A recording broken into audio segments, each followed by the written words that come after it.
The following is an EHC media production. What's going on, RWT family and Smart Mark Radio listeners? This is your boy, Moses Marquez. And I'm your boy, emir blackbane Costello. And we are here to remind you guys to catch us each and every week on the Gorilla Position. Yeah, man, it's our little show we got going on where we talk about all things wrestling. And Moses Marquez, what's your favorite thing to talk about? My favorite thing to talk about is all the bullshit going on in the WWE, but then I like to sugar on a little bit of the awesomeness of the New Japan Pro Wrestling. What about yourself? Yeah, man, I like talking about those things too. Not to mention AEW's coming out. Ring of Honor's awesome. And I don't know if anybody likes Impact, but fuck it. If they're making news, I'm talking about them too. We're talking about all this and more, guys. So again, catch us each and every week on soundcloud.com/smartmarkradio, and of course on the RWT YouTube page. Every week, a new episode of the Gorilla Position will be up. So we'll catch you around the bend, boys and girls. Thanks for listening, and we'll see you soon.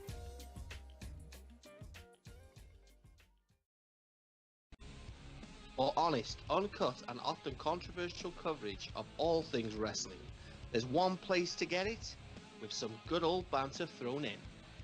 Join the Butcher and myself, two-time Knowledge Champion Mike Larkin, along with your host Dazzy Dangerously, every Friday for the Max Wrestling Podcast, with championship specials every 2 to 3 months. WWE, New Japan, Ring of Honor, and the company with many names and more. On Facebook, YouTube, SoundCloud, Podomatic, iTunes, and Stitcher. We must now bid you adieu, goodbye, mwah, and good night. Bam! EWA. Do you play WWE 2K18 on the PS4? Would you like to play against other like-minded players in a very unique online league that's unique because we are more committed to storylines than just a straight-up competitive league? The league is still very competitive, but we also try to run things like a bit of a TV show. Check out the YouTube channel and the Facebook page in the description below if you're interested.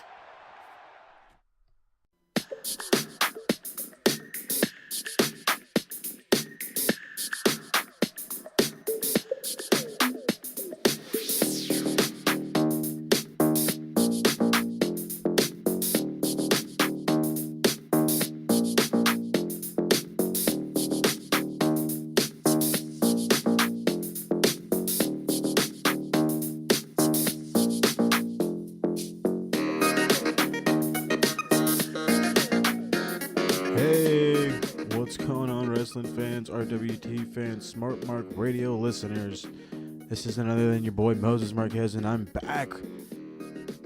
And Happy New Year, by the way. And with the Happy New Year, and the new year being the key words in that, we have a new show. As you can tell by the music, I think we're going a little retro, as we're going to call it. As some of you have already seen in the last month, there was a little bit of a commercial, if you will, a little promo.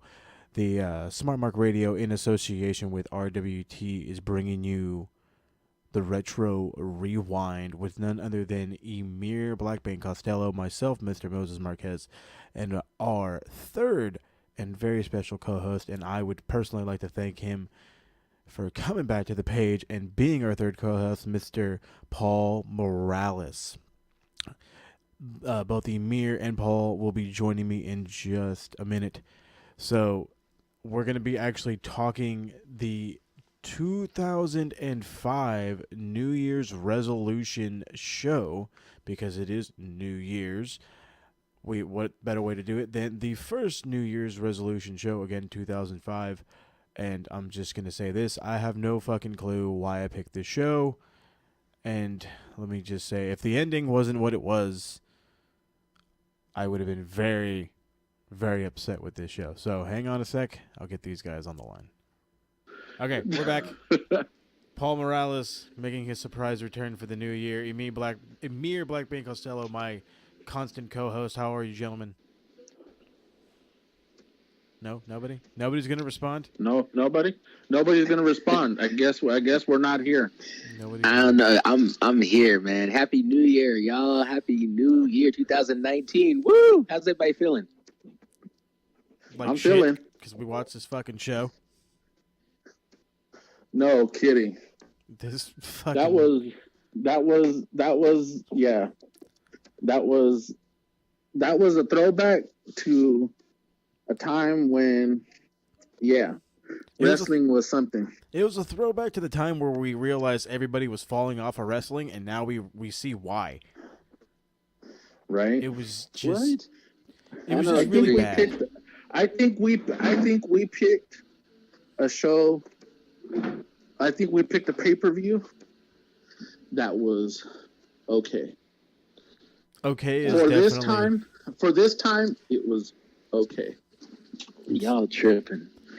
It was an episode of Raw. No Okay. way. No way. It was more no like an way. episode of Heat.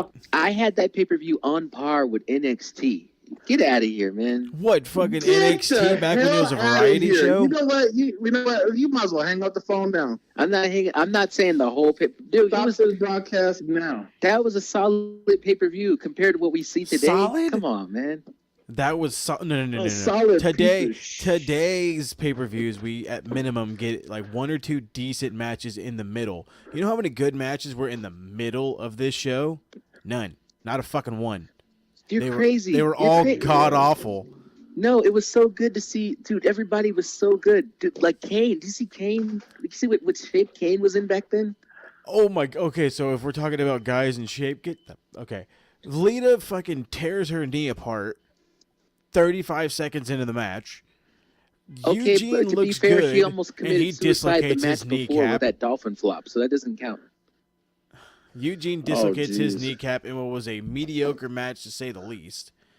The Every- Hassan, The first three, the first two matches had injuries, but wait, hang on. Are we just gonna talk randomly about this stuff, or are we gonna go match by match? We're gonna go match by match. Okay, yeah, I'm jumping ahead of myself. Okay, if nobody knows what the hell we're talking about, we are reviewing New Year's Revolution 2005. 2005 New Year's fucking Yeah, revolution. we might as well call it a resolution because we ain't doing that one again.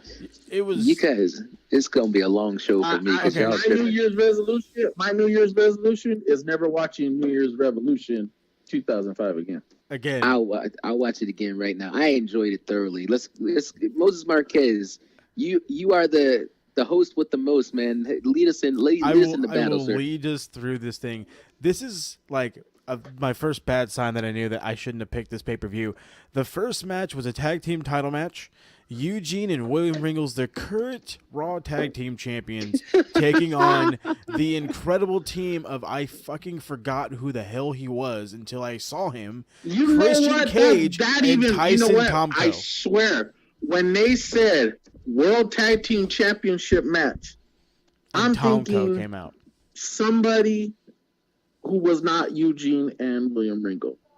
Well, my biggest, like I said, my And biggest I thing don't was even know fucking half of the Tomko. damn tag teams that were then. Tomko was like my biggest surprise. I remember his very small stint in TNA. It was, but you want to know what it started out bad when I saw guys come out, but it was great because I got to hear the best commentary team in the history of professional wrestling, and that's Jerry the King Lawler Yes, and Jim hands down. Ross. Okay, All right, here's the thing too. You guys, I don't know why you guys are grading this pay-per-view so harshly. So I kind of went like, what do I like about this? What am I seeing in this match that it's like, oh, that's good. I missed that because that's not happening today. And off the top, can we just talk about how beautiful those tag team titles were? Yes, I'll better give than you these that one. fucking pennies now. I mean, Yeah, they look like silver dollars now. Now the next thing is this. That tag team match was shitty, but I will say this. I really enjoyed how over Eugene was with the crowd. Okay, I will admit I was definitely entertained. What I didn't like, I'll give you that one because at the time, Eugene was over. Rocking the Eugene Very Hulkamania over. shirt. It was awesome. All right. Here's one thing I didn't like about that match. Well, it's not the one thing, but it's the thing I didn't like the most about that match was, remember when Owen Hart dropped Stone Cold, like he did the power driver on his head, but for some reason, even though Stone Cold had a broken neck and could hardly move, they were like, you still have to win the match. And Stone Cold crawled over to Owen Hart with his forearms, no less, and did the weakest roll-up in the history of man because he had a broken neck. And then Owen Hart still allowed himself to be pinned, which was a weird way to end that match.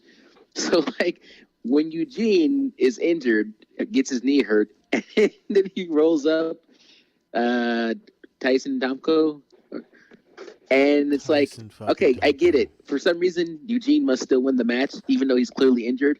But maybe kick your legs a little bit and look like you're struggling, as opposed to like there was no competition at that point. I know you had to end the match, but at least make it look like a struggle versus he just rolled you up, you laid there until the count of 3, and then you rolled out of the ring, obviously just ending the match. You know what I mean? Or am I crazy? Hell no. Fucking Eugene looked at him and said, look here, dude, my knee is fucked. Take it home. Here's what got me. I'll even fast forward past that. Did you know that they lost the titles? I did not know. I had no recollection that they were even tag team champions. They actually lost them at a house show not a few days later, and the replacement for Eugene was Jonathan Coach. Oh my god. He was terrible for his 10 minutes of commentary. And the team that they lost to, La Resistance. That I do remember. Rene Dupree. Yeah, Rene Dupree and Rob Conway. Rob Conway. Let me ask you a question. Moses Marquez. In the RWT group, everybody's always saying, like, if people are talking about who their favorite wrestlers of all time, there'll be a guy like Harold Joseph Hunter III who'll be like, Regal's in my top 5. And then a bunch of other people will be like, oh, Regal's this and Regal's that. When I saw Regal wrestle in that match, when he got off the ground, when he left his feet to do a drop kick, I was like, oh my God, don't hurt yourself. Like, am I missing something? What was so good about Regal? The thing about Regal was that, like, technical guy who was a good worker. He sold well. He was the worker. That was his thing. He was like the Zack Sabre of his day, but he's a manly man. Such a man. He's the manly man. He's the manly man. But yeah, no kidding. I still remember that one like it was yesterday. I so do. I still remember that character, flannel, and everything. Flannel and all. He was Steven Regal back then, right? Steven Regal, yes. Yeah, Steven Regal. Oh man, it was great. He was like the man's man. It was absolutely great. I mean, like I said, he was the technical guy. But, I mean, I don't know. I guess he was more or less technical than, I don't know, like Dean Malenko. Dean Malenko wasn't over with a lot of people. Like, a lot of, like, diehard fans loved Dean Malenko, but a lot of regular casual fans hated Dean Malenko. Because he has no charisma. He's a great wrestler, but his face is so... He has no charisma. Is just like an understatement. His face is so bland.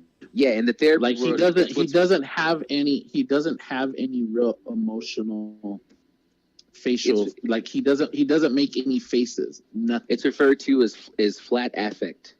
Yeah. So exactly. Yeah. So he's not making it. There's no emotion in his face, and so it just makes it's boring. I like Dean Malenko. I'm just saying. That's part of selling is like make it look like it hurts or like you're tired or whatever. Do something, man. Yeah, but he was just that typical wrestler. If you in the ring, he's a wrestler. Outside the ring, he was nothing. He had no facial expressions, no nothing. So technically, no personality. Just inside that ring, he was fine. He was a great wrestler. How about this? As we continue to review old pay-per-views, I'm going to be the guy who points out all the things that happened back then that would never fly today. Starting with the fact that WWE had a character who was pretending to be mentally challenged. Oh, no, there's no way that's happening now, considering their relationship with the Special Olympics and all that stuff. They would absolutely freak out. Yeah, exactly. That would not fly. Anti-bullying campaigns with the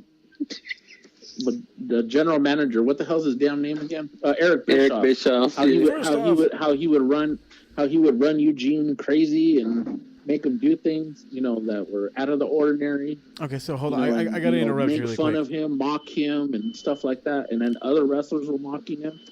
Yeah, that wouldn't fly today. Okay, first off, Eric Bischoff being back as Raw, GM, I don't know why I loved it, but I loved it. Am I the only one that loved it? No. I thoroughly enjoyed it.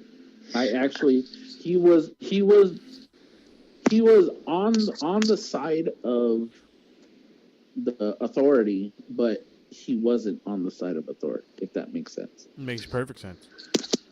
I loved it, but if I'm going to be nitpicky, the thing that I really didn't like was his music, because I feel like the first time he comes out and the music is like, I'm back. That's the greatest I'm like GM music possible. Yeah, it's like, good, he's back. But when you're 2 years in and it's still saying, it's like, well, okay, we get it. You're not back. You're here. I'll give you the theme. Okay, I'll give you the theme music and the fact that was the most boring part of it. But other than that, I loved him as a GM. Yeah, he was great. I loved him as the GM, and I didn't think he deserved to be thrown in the back of a garbage truck. No, not at all. But I got to talk about this match a little bit. It started off kind of just I don't know, just slow, very technical. But I got to mention Eugene's freaking leapfrog. Is it me, or did he get 6 freaking stories high? Okay, this was the fucking highest leapfrog I've ever seen. That? Dude, did you? That was some fucking Evan Bourne shit. All right, let's just do some ricochet. Off of the damn, really paid off of the damn ropes, and I was like, damn, what the hell?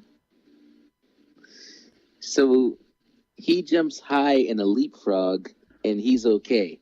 But he jumps up to do a drop kick and dislocates his kneecap. It ruptures his tendon in his knee. So I just want to understand, why does he have so much range? How come there's one jump where he's damn near touching the ceiling and he's fine, and then there's a little jump where he does a drop kick and then he's injured, he's out of wrestling? No, you want to know what did it? When he was on the apron, Christian came around, grabbed him by his leg, and the way he landed, it looked like he landed awkwardly, but yet he still got up off the ground onto the apron, and then when he got tagged in, and then started doing everything, I think that's kind of where it started. Okay. Because it was an awkward landing, and then he fell down to the ground, and then he got back up, tagged in. Yeah, and then he landed on his own knee after that drop kick, and then did the drop kick, and then he grabs his leg. He grabs his knee immediately. Yeah, and they had an immediate update. He blew his patella tendon or something like that. It's like, Jesus Christ. You did this, exactly how we're saying. You did this crazy leapfrog. You did a half-ass half-ass drop kick, and you blew your fucking knee out.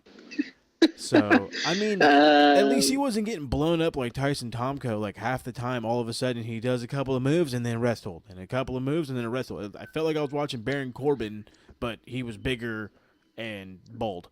Well, no, Corbin's bald too. Yeah, just a bigger beard. Yeah, well, now he is.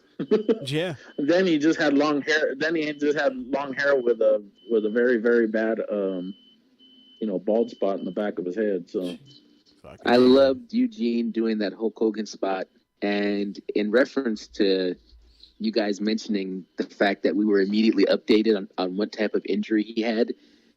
That's another thing that wouldn't happen today. People get injured and you have to wait till the next night on Raw, or the dirt sheets will go we think this is what happened. But it was Eugene got injured. He was taken back to the back, and immediately they're like, here's a full diagnosis on Eugene. First of all, he's Eugene. Why do we even need an update? Who cares? What do you mean everybody cares? Eugene was the most over guy in the whole fucking show. Boo! He was today's Elias at that time. You relax. It wasn't even in. That was not even in, dude. Because they're giving an update. We didn't have Twitter back then, where we were just oh, hey, let's jump on Twitter and let's see what happened to Eugene. That's Would true. you do that? They're not gonna give an update on over a tweet saying, "Oh, during the first match, that he ruptured his patella, tendon, and give a whole diagnosis of what happened." That's what I guess I that's the part I forgot. So I forget that back then there was social media, but it was a little something called MySpace. Oh yeah, your face is what I used to make fun of it. And just so you know, William Regal became the tag team champion again in February, which would be about a month later. And his tag team partner was Tajiri. Oh, Jesus. Oh, that's right. The famous tag team of Tajiri and William Regal. Freaking love it. It's awesome. That was cool. I got to admit, that was a cool tag team. No, definitely was. They were One very didn't speak. entertaining. One spoke very bad English, and the other one spoke very bad English. One spoke proper English and one spoke broken English, and they were a match made in heaven. So yeah, okay, we could call it that too. Once Eugene knew he blew his knee out, they fucking called it home. Roll up 1, 2, 3. Fucking Tom Cole lays on there like that was a dead horrible. fish. Oh my God! It was like he just grabbed him by his tights, pulled him back. He laid down.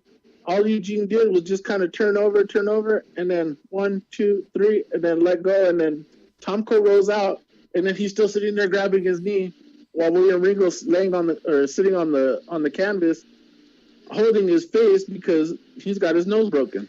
Yeah, okay, here's the thing. Whoever books the end of the match like that, it's like, okay, now he's hurt.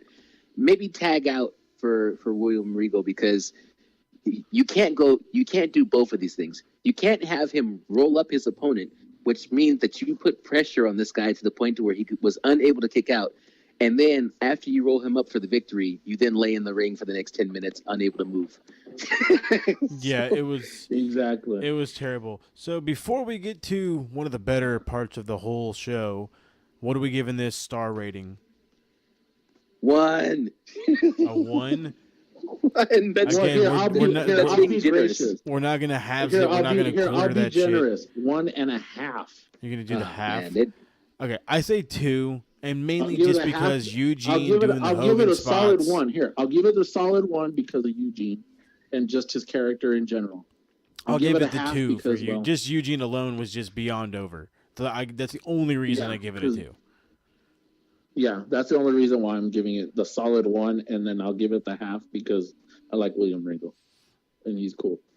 So, in true WWE fashion, prior to, say, 2010, just hot ladies all the time, anywhere they can get them out there.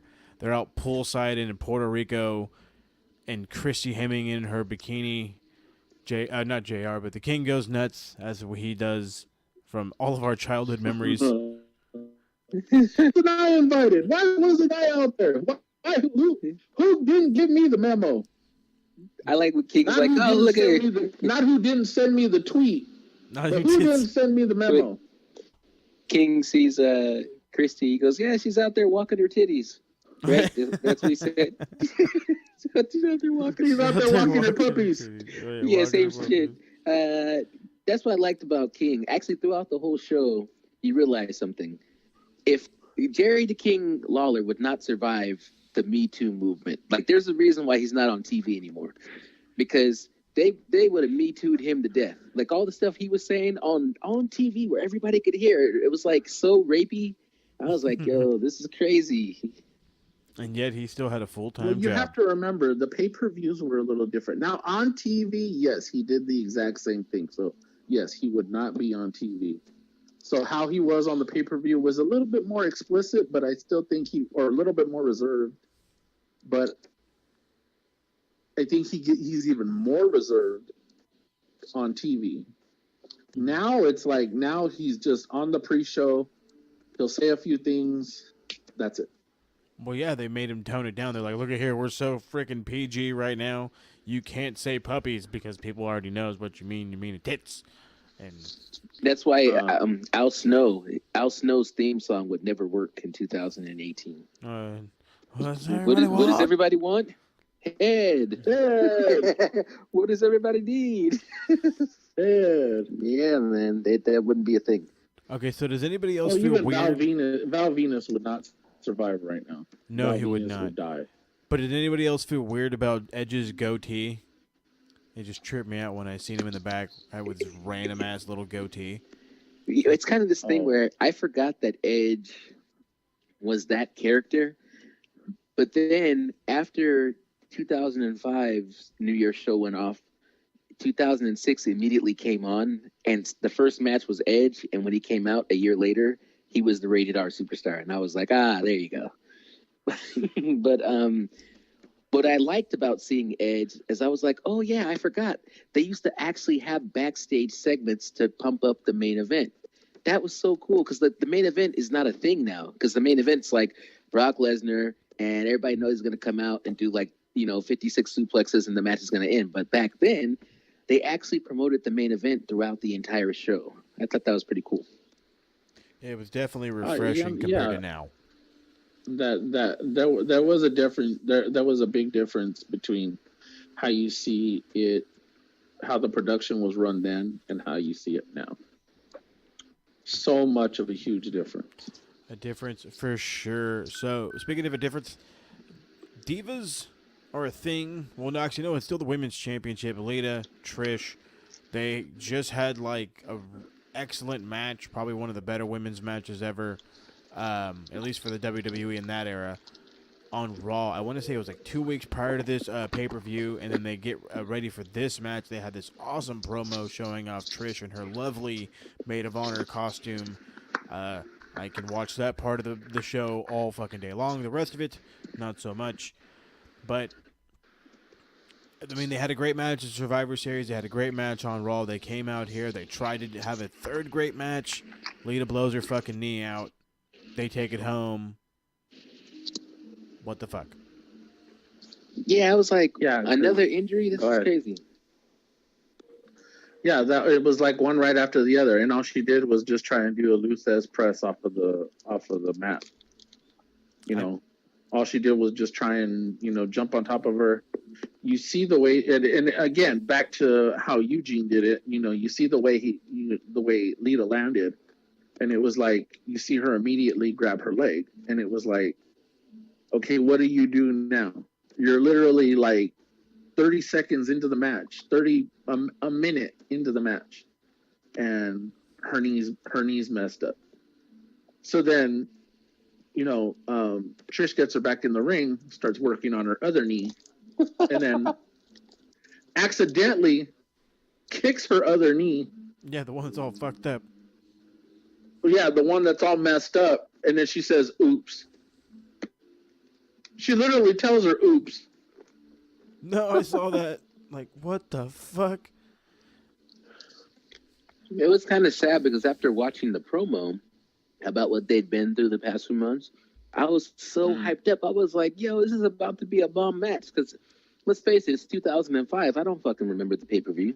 Fuck no. So it's like I'm seeing it for the first time. I'm like, yo, this match is about to be awesome. And then it came out and laid an egg, and I was like, come on. Just like I remember the Divas. It's exactly what it was back Come then. on, man. I mean, okay. We'll go back. Okay, not 3 weeks earlier, they main evented Raw. First ever women's match to ever main event Raw, and they killed it. Here we are 3 weeks later, and they bombed. The injury within a minute, then it was tippy toe around it. 2 minutes later, the match is over. So just like that, the newscaster on South Park, it's oh my God, women's wrestling is great, and we're back. Yeah. And it's gone. But, I mean, it is what it is. They try to go out there. They try to make a statement. They try to top all the success that they were having. Prior to that, it didn't work out. Lita gets escorted, help to the back. Then we go to another backstage segment. Edge just talking to Eric Bischoff. And that was the end of their feud. Well, because she blew her knee. She had taken a dang near year hiatus for her broken neck, and then she blew her knee out. What more are you supposed to do? Of course you're going to cancel the feud. I mean, it was right after that. And then she made fun of Lita, and then came out and choke slammed her 2 weeks later. That was dope. That was dope. Yeah, and that was dope. But I kid you not. And then when I was like, on there on the network, it shows you, it gives you the raw before and the raw after. So I watched it, and then I go, okay, well then it gave me the raw a week after. So then I started watching it, and I'm like, and I was like, and I started getting hooked. I was like, I'm watching it, and I'm all like, oh yeah, what's gonna happen next? Oh yeah, what's gonna happen next? Yeah, I got sucked in. I got a quick sidebar because I just want to understand something. WWE is going out of their way to go like, we're not allowed to have mixed gender matches, and if they do, the men are never allowed to touch the women. So like, obviously, if there's 2 guys in there and a guy tags out to his female partner, then the female of the other team has to tag out. So they don't want these people touching each other now. But if you look back in like 2005 and like even prior to that, and like in the Attitude Era, like there was a time where the 2-man power trip of Stone Cold Steve Austin and Triple H just sat around and whooped Lita's ass. I mean, just whooped, just dogged her. You know what I mean? Just beat her like she stole something. So, and you just mentioned like, Kane just came out and choke slammed Trish Stratus. No big deal. Like, well, because yeah, exactly. And it's like you don't hear that now. And I mean, and you look at the promo. At the promo. Look at the promo for okay. Now I'm gonna go a little ahead of us. Look at the promo for Kane and Snitsky. He hit Lita. He not only hit Lita, he ended up hitting one of the other divas, and it was just because they were in the ring. And it wasn't like it was intentional. It was still unintentional, but yet you still did it. Hold on, wait a minute. Don't you dare overlook the fact that he punted that poor child halfway across the arena. That baby? Right? The fake baby? The fake baby. That baby. He pulled a Daniel Bryan. He almost hit a man, or he almost hit a woman with a baby. Yeah, exactly. Yo, when Kane and Lita were getting married on Raw, I was in the crowd, bro. Oh, that's awesome. Yeah, I was there. Was it glorious looking crazy at Trish in her all white bridesmaid's outfit? You know what's so funny? Yeah, that was funny. I forgot that. Sure, Trish, let's go. Here's another thing. When they showed her wearing that mask to cover her nose or whatever, it made me think of the fact that must have been around the same time that her and Vince had filmed that Monday Night Football segment. Are you ready for some wrestling? Remember that? Oh, I do remember that. With him and they were like she was in a towel and Shelton Benjamin was in her locker room and he's Poor like, Shelton. Shelton, I don't know if you realize this, but you're an African American. You're an African American. You gotta admit the racist and sexist shit that used to go on in WWE was like out there. It wasn't even like hidden or anything. That shit was like, here we are. Yep. I'm gonna be sexist and I'm gonna be racist. My all-time favorite, Vince McMahon walking up to John Cena. What's up, my nigga? And then Booker T standing right there. Tell me he did just say that. Oh, but Booker, he did. He just said it. Oh my goodness. Back then was definitely a different time. You got away with a lot more. They're like, everybody's like, oh, they're more focused on wrestling. No, they just know what all the bad shit they used to do, and they know like if they fuck up one more time, they're off TV. Oh yeah. That's why CM Punk, when he dropped the pipe bomb right before they cut his microphone off, he's like, let me tell you how much of a joke this company is. They got Vince McMahon has his anti-bullying campaign. Let me tell you a story about Vince McMahon. And they were like, cut the fucking microphone. Like, nope. Exactly. You're 5 minutes They're like, they don't need to hear this. They don't need to hear this. Cut it. Exactly. Anyways, so it was just the quick backstage segment with Edge and Bischoff, Christian, Tom Cole, they're all back there. Edge has this idea of swapping positions, letting Christian into the title match. That way he doesn't risk his body. He's going to put himself in danger because he doesn't care about the fans. He doesn't care about the the people that invested in the show, he cares about himself. So shoots him down, and then I love the segment backstage when Shawnee's standing there all nonchalant in his fucking ref outfit. And he's just like, if I'm just so happy to be provoked, I'm going to have to retaliate physically. And Edge is like, oh, you son of a bitch. It was, I mean, like, he had no real comeback. I mean, but it was just, it was hilarious. Seeing Shawn Michaels now, and then if I see a picture of him today, I think I'm just going to be sad. Because I miss the hair, I miss the young. I honestly like this because this is the seed. These are the seeds that were planted for him becoming the Rated R superstar. By the way, I liked it because he went from being this tag team guy to now being this heel. Not that he wasn't before, but I mean this main event heel to where he's so disliked. Everybody likes him. and they alluded to during Edge's entrance. This is to give you an idea of where he was in his career. So Edge finished off when he retired. He was like what, a 12, 13-time champion at that point. I believe so. When he made his entrance in 2005 into the Elimination Chamber, they made it clear like this is a man who's never won a world title. I was like, wow. So this is we go from years later when he retires at 12-time or 13-time champion, whatever it was, to seeing him in a match where he had never even held the gold before. Yeah, exactly. And you see how far, and look at how, okay, you said it jumped to the following year where he was already the Rated R superstar. And had Lita at his side. Yep. He was in the first match against Ric Flair. Yeah. Yeah. And then these were the fact is that you have to remember that after it was right after WrestleMania was when they did the first draft, right? Or second one. I want to say the second. No, I think no, because I think 2002 was the first draft, wasn't it? Something like that. I'll tell you this too. When he came out, anyways, because I know. Okay, because Batista won the title at WrestleMania, and then he went over to SmackDown. Right. That much I do remember. But anyways, what I'm trying to say is that John Cena came over with the WWE title, and it became the focal point of Raw going forward on Raw. And somewhere along the line, you remember that he became WWE champion first, wasn't it? Edge. I mean. If I'm not mistaken, yeah, he started off first as WWE champion. I want to say that was his first one. Yeah, that's when he changed the spinner on it to the Rated R thing. Yeah. By the way, as I alluded to, when he came out at New Year's Revolution 2006, he had the Money in the Bank briefcase, so he must have became champion for the first time after cashing that in. Yeah. See, so that's what I mean.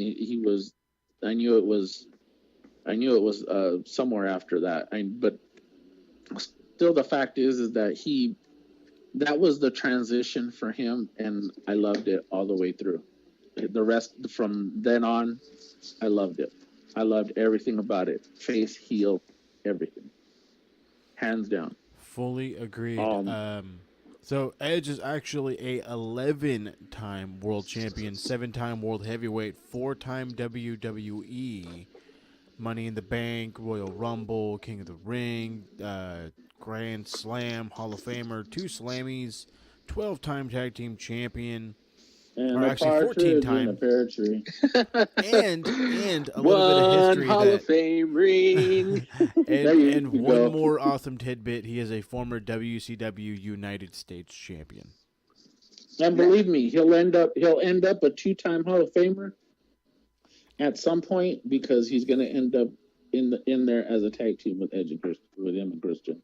I sure hope so. And then to answer your question, the first draft was in 2002, March 25th, was the start of the expansion. So I want to get to this match. I got really excited when I heard Shelton Benjamin's old music. Like, I miss that music. Ain't no stopping me. No. Everybody knows. Me. We're going to give it to. Yeah, it was good, man. It's great. I hate his new music now. It's just kind of shit.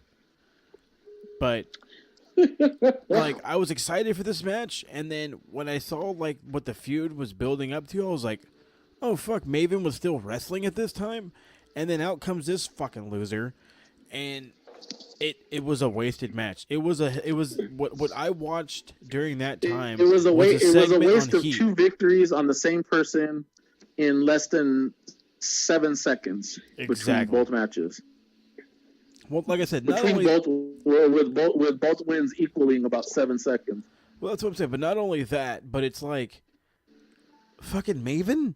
Like, what? Okay, this is where you and I differ from you two, because where I was thinking, so my notes on this match, I wrote Maven, great heel work. So I remember Maven as being like complete trash, but when I saw him tonight, and I saw how well he worked that crowd and how he was so good at like getting them to be pissed off and getting them to react with negativity, I was like, wow, Maven was actually a pretty good heel. The thing that I couldn't stand is, let's see, the roll up. When Maven got rolled up, I have the same complaint about him that I had earlier in the night about Tyson Tomko, which is that when Shelton Benjamin rolled him up, he didn't kick his legs. There was no struggle. He just allowed himself to be rolled up, and then he got counted 1, 2, 3. And then afterward, he was like, "What? He rolled me up?" Like, it was like, dude, No, you're not wrong. Maybe put a little bit of struggle into He's it. like, Like, hey, make that it one seem didn't like you were count. trying to get out of it at least. You know what I mean? He's like, that one didn't count. No, I fully understand. Like, I'm with you on that. When you get fucking put in a roll up, give me some goddamn struggle. Show me that you want to kick out of this fucking thing. Don't just fucking lay there like an asshole because you know you're supposed to do the goddamn job. Like, And also, if you're not going to struggle, then don't jump up afterward and be like, what happened? I don't understand. exactly. Like, what the hell? But like I said, it was. And then you walk back. He comes back into the ring. You try and attack him, and then all he does is give you a Northern Lights, and then boom, that's it. Exactly, that was it. It was ball game. He tells him that him and I love the line though by Maven. He's like, "You and the women's champion have something in common. You both have belts, and you got no huevos." I'm like, "Oh," he said, "Huevos on the pay-per-view." Yeah, And then what made it worse is that just like typical of Raw now, or most of WWE television now, the following night on Raw, they're in a match again. This time to qualify for the Royal Rumble, and it was basically the same thing that happened. He just basically like hit him a couple of times, rolled him up, pinned him. That was it. It was over. My note on Shelton Benjamin, as I looked at him as he comes out as the Intercontinental Champion, and then I thought to myself, oh, he's in WWE now all these years later. And my note on him was, Shelton Benjamin never made it past mid-card. That's the truth. Never did. I think his biggest spotlight was facing Shawn Michaels. Yeah. Yeah, but at least with Shawn Michaels, he had that great spot where Shawn Michaels kicked him out of the fucking air. At least I remember him for that. But there's never been like he was so you're right, just like Kofi, he was so celebrated for his athleticism and just never got out of the mid card. I don't get it. Okay, but look, if I'm correct, if I'm wrong, please correct me. Did Shelton Benjamin not have this most excellent match with Triple H and beat him, and then never got a chance at the title? Right, You're but not Triple wrong H at all. is racist. Okay, so you're not wrong at all either. Let me tell you why Triple H is racist. Because Triple H is a guy who stood in Booker T's face and went like, "Hey, boy," as in I'm a white guy calling you a black guy. The word "boy," serious racial overtones. You don't deserve to wear this. Like, people like you don't get to wear this belt. And he was purposely using racist terms towards Booker T and being like way overboard with the racism just to like get people filled up and get people angry. And then Booker T was supposed to win the match, and Triple H politicked and said like, "Nah, I think I need to win the match." So here's the thing: if you're gonna be racist when Booker T wins and becomes champion, then fine, it all made sense. But if you're gonna be racist and tell the black guy in front of the whole world that he doesn't belong holding the belt because he's a black guy, and then you go out there and beat him, That's just being fucking racist. That is being absolutely 1,000% racist. Exactly, that's what it is. So I'm not surprised that that happened that way with Shelton Benjamin too. You know what I mean? That's like you could say you could paint a cow purple, but guess what? It's still a cow. It is still a cow. So I just got to say this fucking show sucks so far. And then I saw More Beautiful Ladies, and I thought to myself, this show's awesome. This show's awesome. Yeah, if Amir wants to continue to keep saying that this show was awesome and that there were so many great things about it, I'm about ready to come through this phone and start beating his ass. This is what I mean when I say it was awesome. It's like if you were old enough to play Atari, and then somebody look at now. Wait. Now you're just trying to say I'm old. Well, yeah, that's right. I'm just going specifically at you, Paul Morales. Somebody puts in. I got it. Okay. All right. Somebody puts an Atari in front of you, and you're like, "Holy shit! I remember this thing. This is pretty cool. This is like I'm experiencing some nostalgia. Like they don't make games like this anymore." But then maybe 10 minutes later, you're like, all right, time to go back to PS4. So what I'm saying is, it's not that the pay-per-view was so great, but there were little things that I like. Earl Hebner refereed a match. I missed that, man. Moses Marquez mentioned Jerry King Lawler and Jim Ross being on commentary. I miss stuff like that. Those are the things that are like, oh shit, that's what made stuff good back then, and we don't have that anymore. You know what I mean? That commentary made everything good, even the shittiest of that matches. I can admit, because as much as I dog Corey Graves for being on both shows, I get it, because they need somebody that's that. But he sucks. That could be that heel on both shows. He's versatile. Yeah, and he's very versatile. You could see it. You could see it from beginning to end. You could see it how he is on Raw, and you could see how much it has a slight. It's a little different than the way he is on SmackDown. But to me, it's like I want two different commentary booths. I don't, and it's weird because when they do go to Fox Sports, it's gonna change. Well, so he may actually, from what I'm reading and what I've been hearing, he may actually just be going to SmackDown. Yeah, but I think because they need Corey Graves to be the Michael Cole of SmackDown. They're grooming him to be the face of the commentary team. Yeah, and Michael Cole is strictly just going to be on Raw. As long as he's paired with Daniel Cormier, I'll be happy. It may be him and somebody else, and Renee Young. Like I said, as long as they pay him with who it is, I have no idea. Pair him with Daniel Cormier. That's what I say. It's weird because you know what? They're actually throwing out sports figures as to names that could be a possible actually sit in the commentary, but they want somebody who knows wrestling, who is very into wrestling, and not just somebody who's going to come in and just be a voice. You know they gotta get that commentator from that movie Dodgeball. Oh yeah, he'd be the greatest. I think he just hit him with a clothesline, Cotton. oh, that one. Joe Tessitore out there. He's gonna be out there, and look at what happened here. He's gonna. It was funny. I just got through watching boxing on ESPN too, and guess who the commentator was? It was Joe Tessitore. So I was like, I can honestly hear him. I can honestly hear him calling WWE wrestling. That would be funny.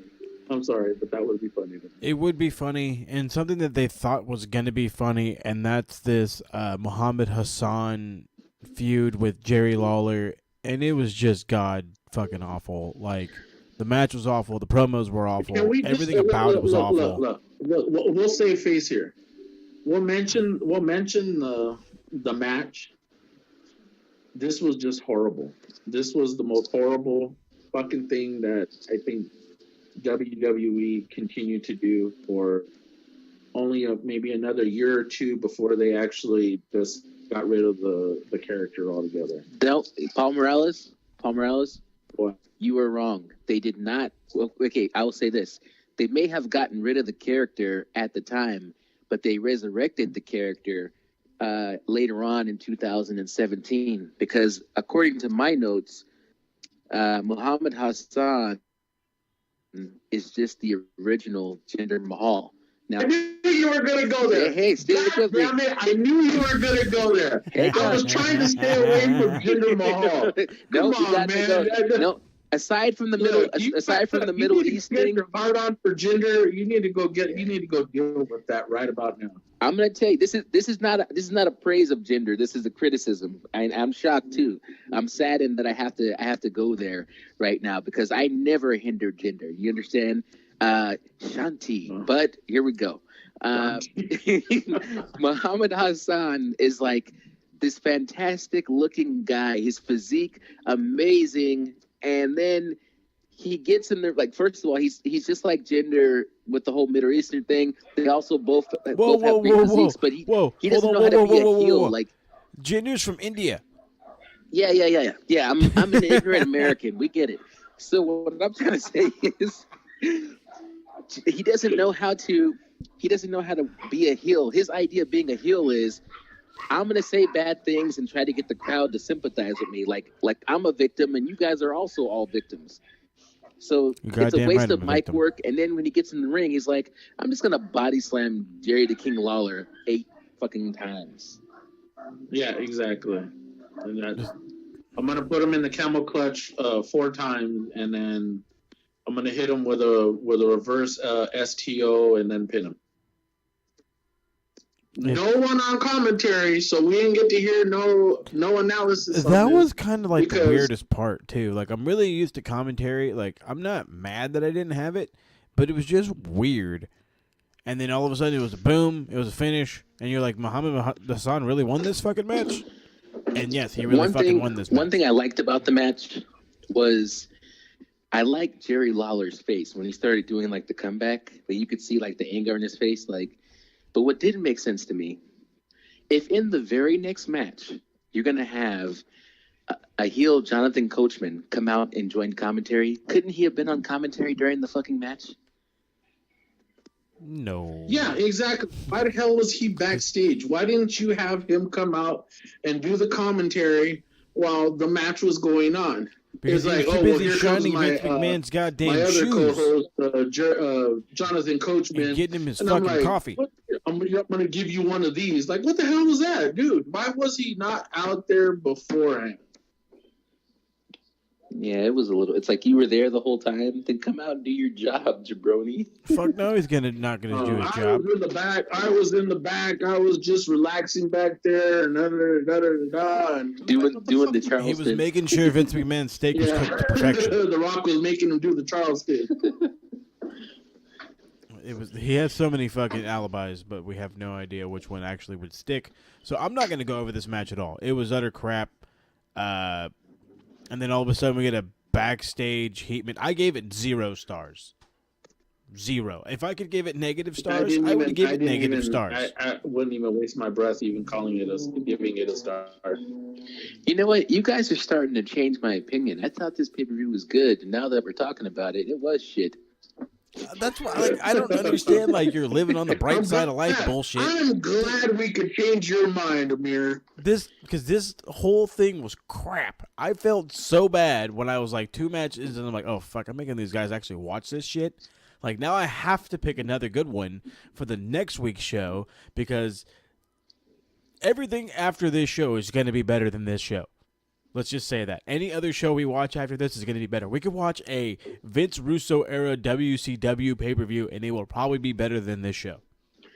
Well, the thing is, we're a retro show. This is called Retro Rewind, but we only went to 2005. which is hold on. Which I'm so glad you brought that up. But we figured, okay, come on. Moses said, let's try something different. Let's start off with the first one. It's the new year. We're on January 1st. Why not just throw this out there? Why don't we just take a New Year's revolution? I figured what better way you do the first show, you do the first one of its thing. If I knew it was going to be this kind of shit, I would have definitely planned like an NWA show. I definitely would have planned a early 90s Bret Hart, Shawn Michaels kind of feel. Oh, that would have been so awesome. So, with that being said, I'm going to make this clear. We've discussed this before. We're all going to change. Like, somebody's going to pick a different show, but the next week I'm going to be responsible for that one as well. But from this day forward, if it is before the year 2000, it is not. It is a retro show. Nothing before the year 2000. So everything from 99 prior is what we're going to start covering. Wait a second. We're in 2019. Why don't we go anything closer within 15 years is not retro. So anything past 2004. We're going to do this. We might as well start at 99 and just say anything before 99 we'll start watching. We could do that. I'm perfectly okay with that. He's just saying that because he managed to save the Attitude Era with that. That's the point. You got to save the Attitude Era. You got to bring it in. Let's not get crazy. Well, I mean, truth be told, I'm not going to reveal. Come on, because there was some very, very classic ECW pay-per-views. Oh, no, absolutely. ECW is definitely on the list. There's going to be some actual 90s New Japan that's going to be on the list. Some great matches then. Even some 80s New Japan. I'm looking at NWA. We're looking all over the joint. So, like I said, once I get my pick out next week, I guess we're going to do something to figure out who's going to pick the next one. But every week we're going to change it up. We're not going to stick with NWA or WWF or WCW. We're going to go all over the spectrum. So, speaking of all over the spectrum, since we passed over this match because it was just the most god-awful. Speaking of god-awful, we went from this to a pretty okay backstage segment with Batista talking to Randy Orton, telling him that, do you want to be his lapdog? Do you want to kiss his ass or do you want to kick it? Like, that was my favorite line. And then we get the best line. And then we get the shittiest match before the other match that was shittier than Holy Hell. And that's Kane versus Snitsky. For a big man match, it was okay. You know what? I messaged you this, and I told you. I said, like, it's exactly what JR said. It was a good old slobber knocker. Also, just if you look at this match like this, when I watched this match, I just went, oh, this is just Kane versus Braun Strowman. That's exactly what it is. No. No. What? No. Braun Strowman is 7 times more athletic than Snitsky. Every time I look at Snitsky... That's like saying this was like the great Khali, like, Kane or The Undertaker. But Paul Morales and Moses Marquez, when it comes to Gene Snitsky, we all know it's not his fault. His whole life isn't his fucking fault. Now, that's not my goddamn problem. But I had to watch him. Hang up on him. My son was watching the pay-per-view with me, and he said he looked at Snitsky and he said, "Why is his body so big compared to his head?" I had no answer. I was like, I don't know. It's from all those fucking steroids. Yeah, exactly. It's performance-enhancing drugs. It wasn't steroids. They were performance-enhancing drugs. Whatever. Human growth. Whatever the fuck. All I know is for this gigantic guy, he moves like shit. Fucking up spots left and right. I believe this was before Kane actually had his plastic surgery. I think you're right. Because his eyebrows, if you look at him now, at the way his forehead is, he actually had his head pushed upward.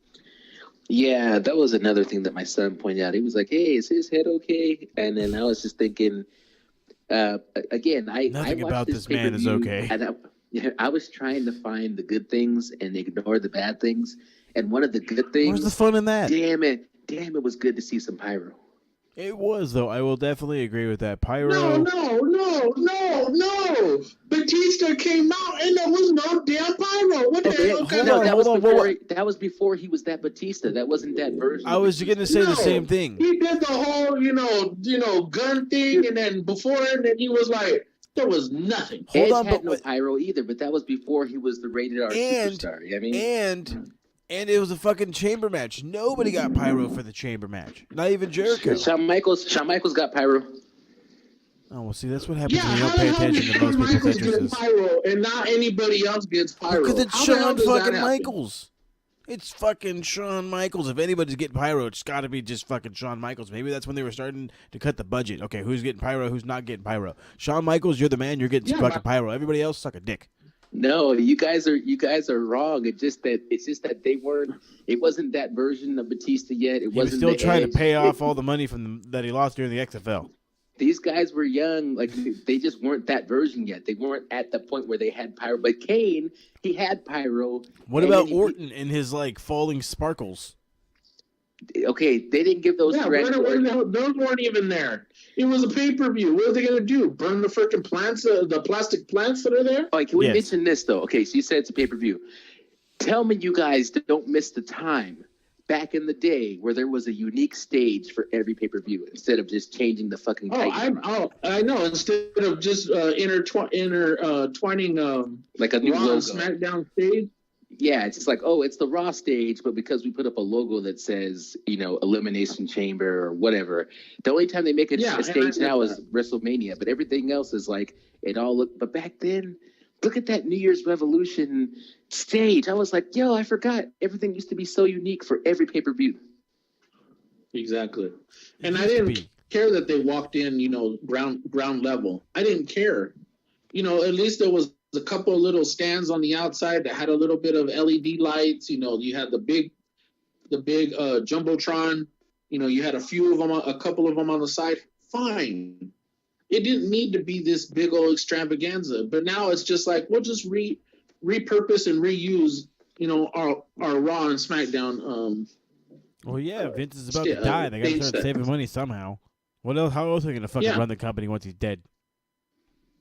They're fucking saving all the pennies they can now. Exactly. Once he's dead, somebody's got to keep the money, right? So. I mean, with Shane jumping off shit left and right, who God only knows how long he's going to be around. Right. Exactly. So let me tell you a little bit of fast forward on this feud between Kane and Snitsky. From my notes, 2 weeks later, they were in a match. No holds barred. Kane won. Kicked Threw the baby. Snitsky off the stage. 2 weeks after that, it was them again. This time in the steel cage match, which ended the feud. And it was in a steel cage match, and Kane chokeslammed Snitsky from, I guess, somewhere near the cage or somewhere off the cage or something like that. Kicked the baby. Yeah, and then that was the whole feud. That was basically, it was like this, them getting married, him saying it wasn't his fault of killing the baby, and then but he 4 or kicked 5 the baby matches that they had, and Kane won them all. That was that. That was Did the I whole mention feud. that he kicked the baby? No, I can't get remember over that. he pushed. That is the only thing I remember Kane. from this He feud. fell on, and Kane fell on top of Lita. Okay, that part I remember now that you tell me, but I don't remember any part of it other than the fact that he kicked the fucking baby. They had a shitty feud. He interrupted the wedding when Trish was out in her white get down, because those two fucking stories, intertwined with each other, and then now they have this fucking match, and it was exhausting to watch. These guys went like 17 minutes. They had an intergender match too. Lita and Kane that's and, right. Snitsky and Trish Stratus and Snitsky, like not even a few weeks before, when she had her face mask on. Yeah, I do remember that one. It was just a regular match on Raw, if I'm not mistaken. Yeah, it was just a regular match on Raw. Oh, this fucking Before show. you ask, I give it a 1. I still like Kane. I still think he was sort of still the big red machine. He did the whole sit up like Undertaker, classic shit. Yeah, he set up and like the Undertaker, then he got kicked in the face, and then he set up and got kicked in the face, and they went like, let's just do this 12 more times. Yeah, that's pretty much about it. So, Emir, how many stars? How many times should I do this again? One more time? One more time, right? One more. Wait. One more. Hey, one more time? No. Okay. Good measure? One more. Okay, take it home. Okay. So I gave it 2. I think one more. I mean, No, I'm just kidding. I gave it 2 stars. Uh, I mean, like I said, I like the big men match. It was okay. It sucked. But I mean, like, it's impressive every now and again seeing big power slams, fighting the choke slams off. When they weren't fucking shit up, it was good. So that's the only reason I gave it 2. Kane's awesome. Snitsky can fuck off. I'm so glad he's not wrestling anymore. yeah, thank God.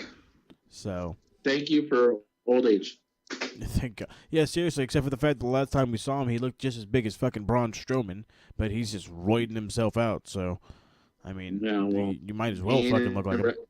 He ain't in WWE anymore, so it don't matter. So I got to bring up the best part of this whole show, and that was a promo for an ECW video. And then the King is back, and they're announcing they're going over the whole like backstage segments with the divas like rubbing oil and shit on each other, which we already saw before.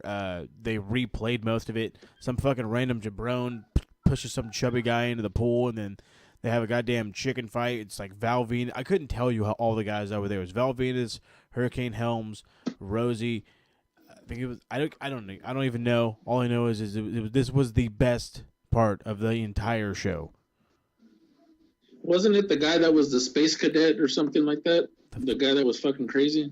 It's fucking space cadet. They were a tag team together. Him and the other guy. Fucking, I can't even remember his damn name. That's how much I didn't care about his character or him. Fucking space cadet. I know he was in Space Cadet. WCW before he came over.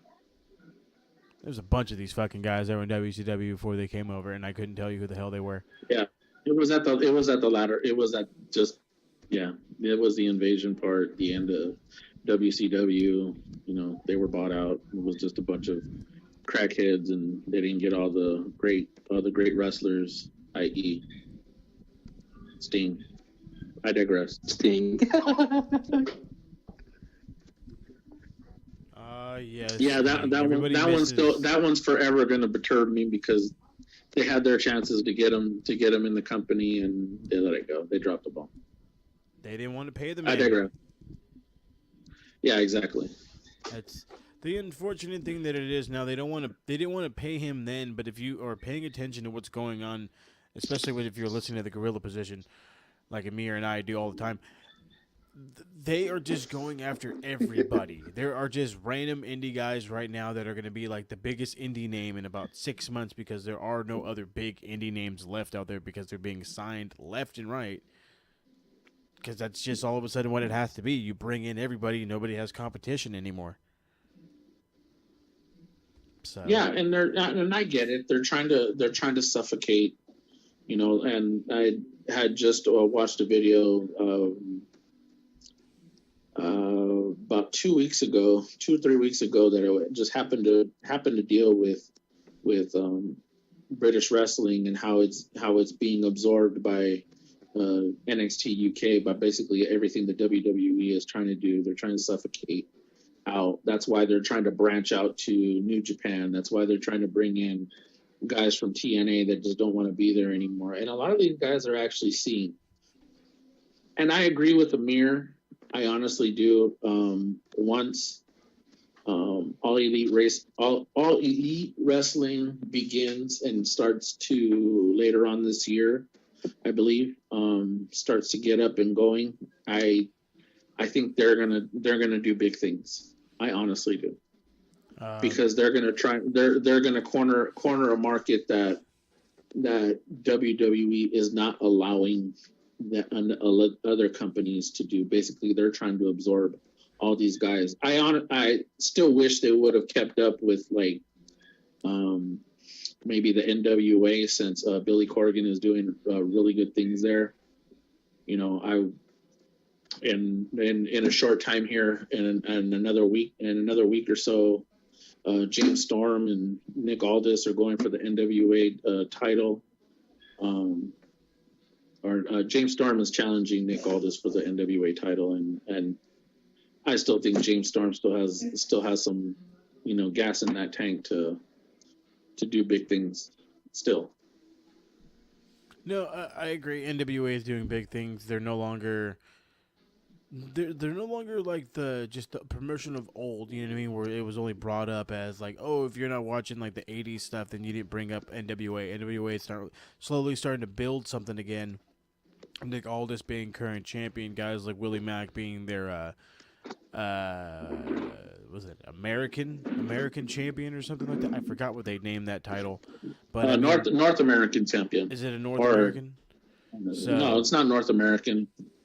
I forgot what the hell it was, champion. But it's something that has. I know it's an equivalent to what it is in NXT. I believe North it was American called the Championship National is what it is in Champion. NXT, isn't it? Yeah, that's the NXT belt. And by the way, that belt looks very strange.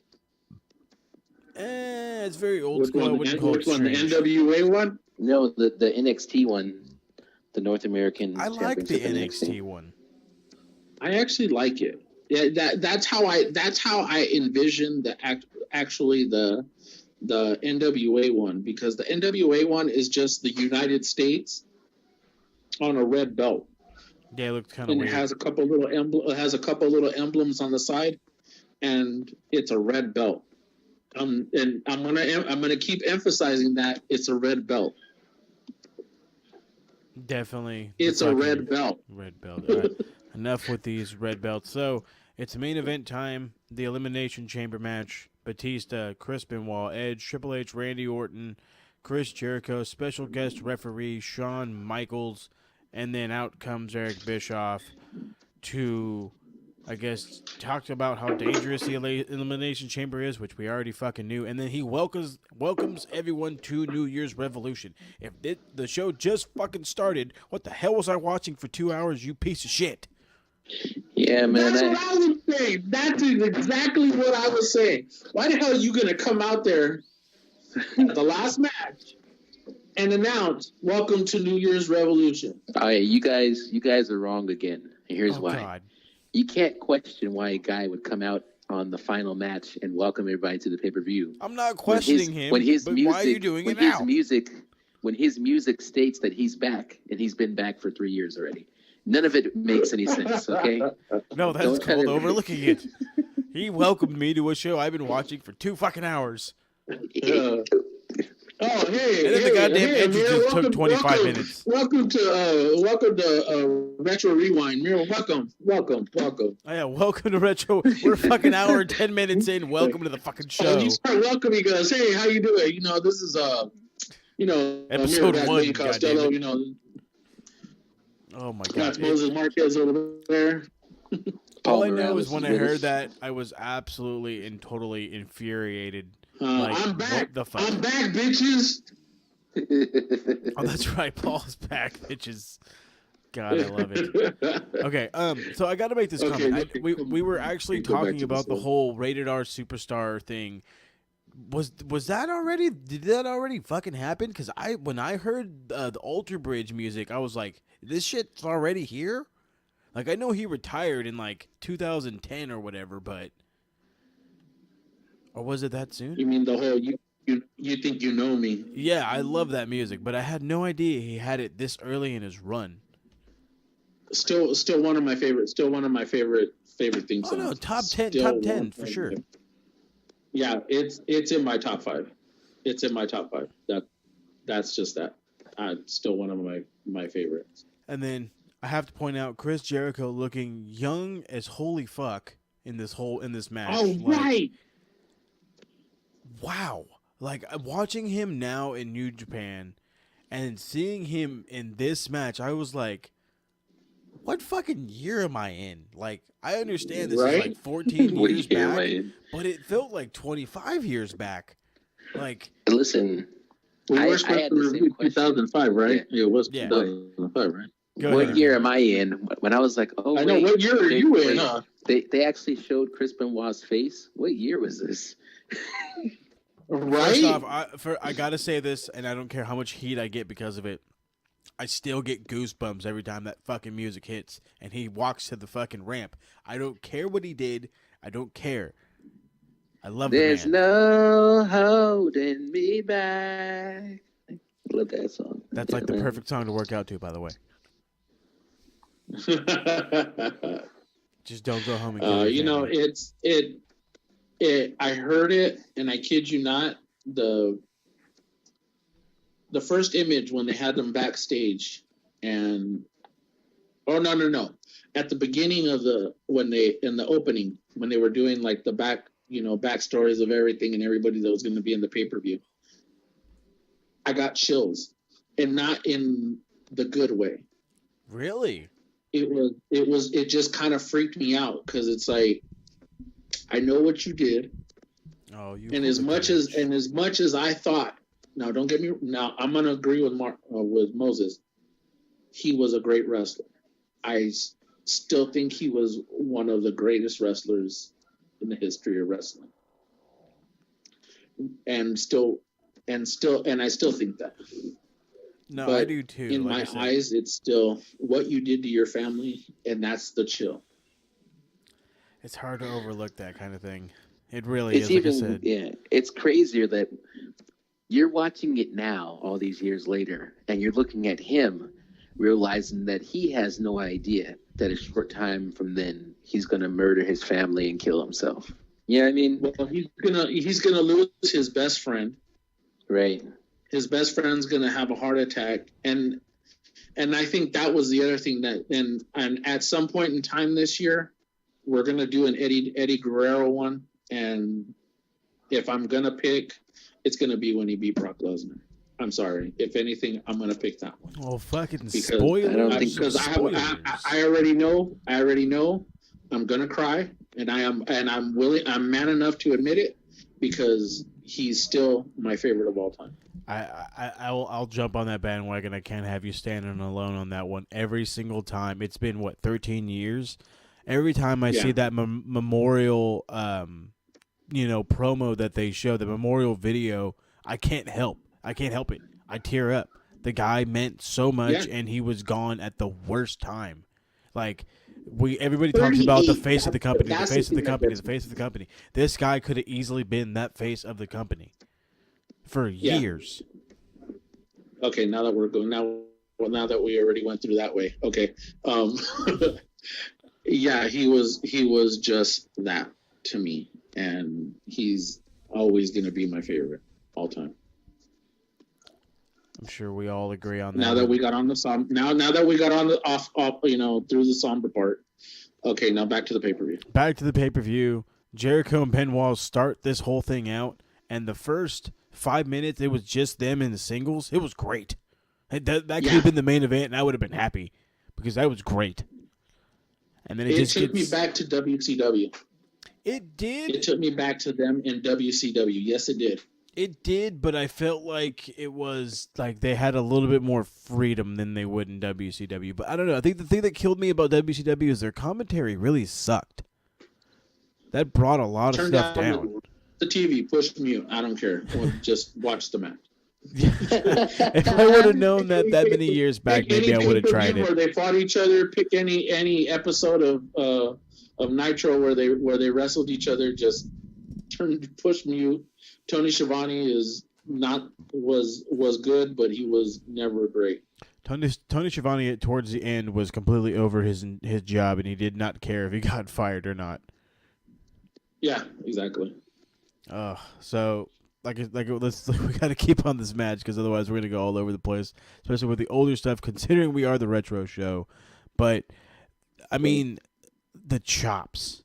Can we just say it brought back just fond memories and maybe even brought a smile to your face when you hear Chris Benoit land those thick, loud chops? How about the fact that all throughout this pay-per-view, not just the main event, but throughout the entire pay-per-view, there was so much human blood spilled and not one pair of white gloves came out. Exactly. The match didn't stop. Nobody had to be sewn up. There was no medical kits. It was just like every match. Now, by the way, I enjoyed all the blood because we don't get it. But looking at it from like the standpoint of a fan in 2005, you might go, really? Does everybody need to bleed? Well, my whole thing is does everybody need to fucking pour blood? Because every single one of them was a blade job. Every single one of them was a blade job. And, like, Benoit, it looked bad because I think it had just been sitting there and it got bad. And then at one point of the match, and then I'm already jumping way ahead. At one point of the match, when Triple H is bleeding, it looked like it was just pulsating out of his fucking forehead, and he's just spitting it all over the place like he's taking a shower in his own blood. It was kind of gross. You know what? The funny thing is that you talk about that. He'd hit his head, even though it wasn't, it wasn't intentional when Randy Orton threw him into the gate. He literally smacked his forehead and face literally into it, and it cut him even more. That's Triple H for you, the extra seller. Cut in the beginning, he hit that thing hard, and I think he was trying to stop himself, but I think because of how hard Randy Orton threw him, he hit that thing hard, and it was just like you just see his head hit, and then him fall back, and then there was more blood, and it was like, ow! You felt for him because you see it just as his heartbeat, it was coming out. No, it definitely was. It was brutal. Every chance Triple H had a chance to slam his own face into the cage, he took it, taking slingshots from guys like Jericho and Benoit, and it just hitting them all over the place. Taking numerous back body drops onto the steel. I mean, if anybody was taking the grunt of this match, it was definitely Triple H, and it just goes on and on and on. Orton comes in. He's finally out of. Let's see. First guy out of their pod was it Edge? It was Edge. Oh no, Triple H actually. Triple H, first guy out of his pod. He's able to just run wreck house, shuts everybody down, pretty much takes over. And then all of a sudden, in comes Edge. Edge is on fire, taking everybody out, hitting back body drops, belly to belly suplexes, just going nuts. The match gets to, it turns out to be really good. Everybody's into it. Orton comes out next.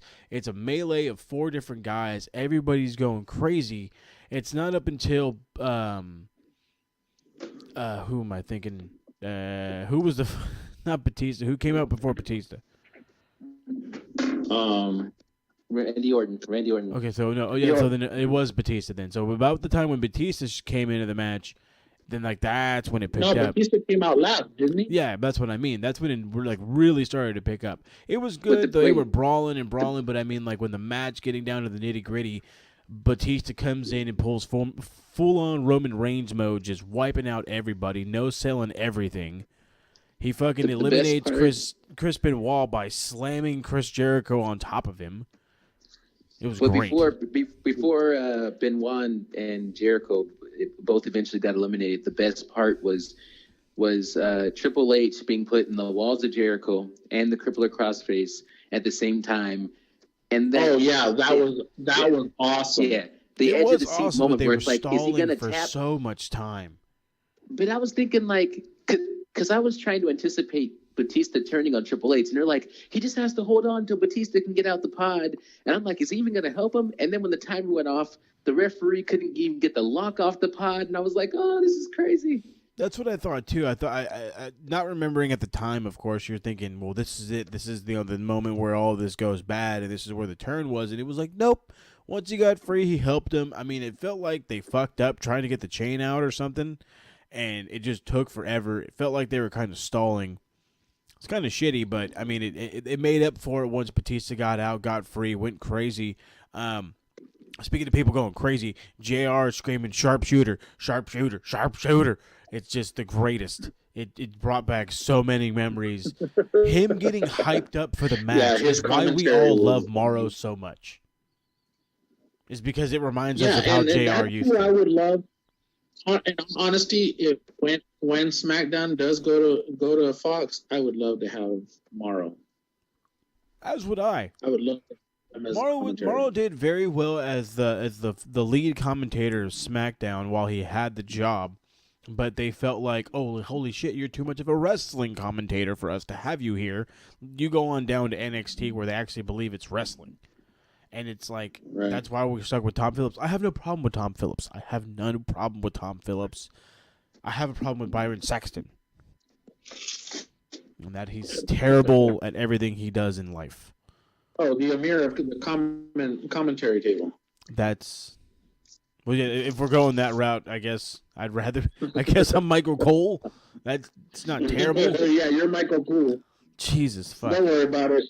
I'll do What Corey have I Graves. Don't done worry with my about life? that. I'll make fun of everybody. There we go. There we got the Corey Graves of the group. So I mean, this match was just. If it wasn't for this match, this entire pay-per-view would have been a 100% dud, a full-on dud. This match just.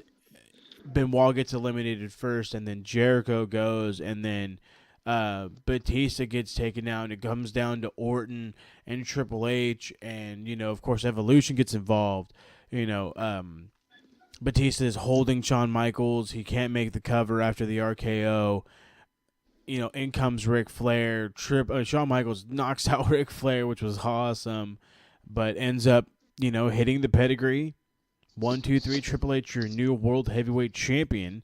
And I had a question. I'm sorry this, guys. Go ahead. I see this happen all the time with Triple H and some of the other wrestlers. But when you're Triple H and you pull Randy Orton's ass cheeks out for the whole world to see, is that a rib? Like, he understands that he's exposing Randy Orton's cheeks, right? He knows he's a pretty guy and everybody wants to fuck him. So what better way to want to fuck him more than to show off the nice cheeks, Everybody's got to look at the nice cheeks. Because deep like down it is not Billy Gunn who is the ass Randy man. Orton's ass. It is Triple H. Then when Triple H won the match and he instructs Batista, put me up on your shoulders, I thought, okay, good. Batista's going to give the thumbs down to Rick, and he's going to drop Triple H the same way that they did to Randy. And I'm like, here comes the turn, here comes the turn. And then it never happened. Completely left with a boner in my hand. It's exactly how I felt when he did not drop him in the electric chair position. It is what it is. Right. But like I said, 4-star match. I will give it 4 stars. Definitely entertaining. I was not bored of it by any means. It was great. I will agree with that one.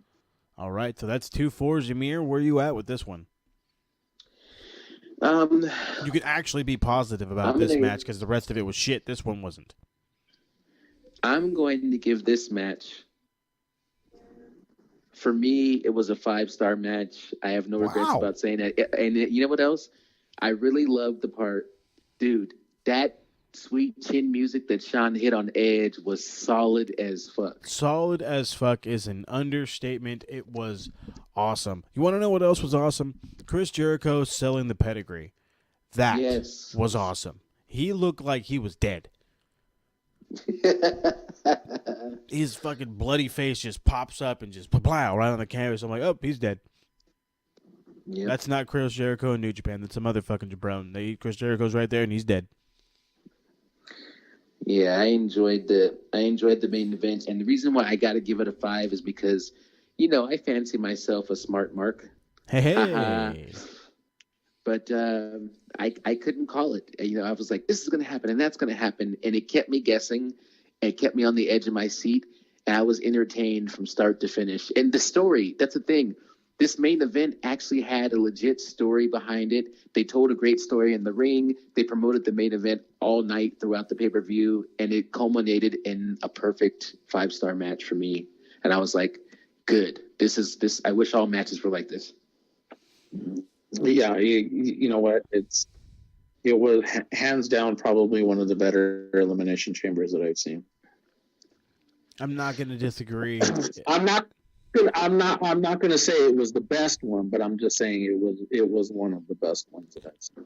No, there have been some bad elimination chambers in the years that match has been around. This was definitely not one of the bad ones. It was good. The pay-per-view did not live up to the main event. So with that, I give it a thumbs in the middle as a okay show. I might never watch it again, and that's okay with me.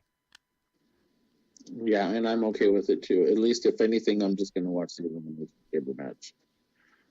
If anything, I'll fast forward all the way to whatever, a half hour before the pay-per-view ends, which is pretty much the whole length of the elimination chamber. Exactly. That's about it. So again, thumbs in the middle for me. What about you guys? Thumbs up, thumbs down, thumbs in the middle. I think that in spite of all the things that were bad, the things that were bad in the way that it made me laugh, and the things that were good brought back fond memories, and the things that were great made me feel like this is why I'm a wrestling fan. So overall, I will give it a thumbs up. Oh, all right. Paul? It's to me, it's in the middle because I think had Lita not gotten injured, I think they probably could have had a good match.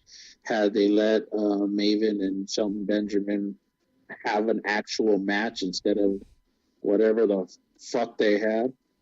They had a shit show. I think it was just 2 pinfalls, 7 seconds. It was a piece of shit. Don't get me started on Hassan and Lawler. Like I said, if it wasn't for that elimination chamber, that was the only thing that saved it. And I agree with you. It's right in the middle. Right in the middle, indeed. So we're going to go ahead. We're going to wrap this one up. This is episode 1 of the RWT's Retro Rewind in the books.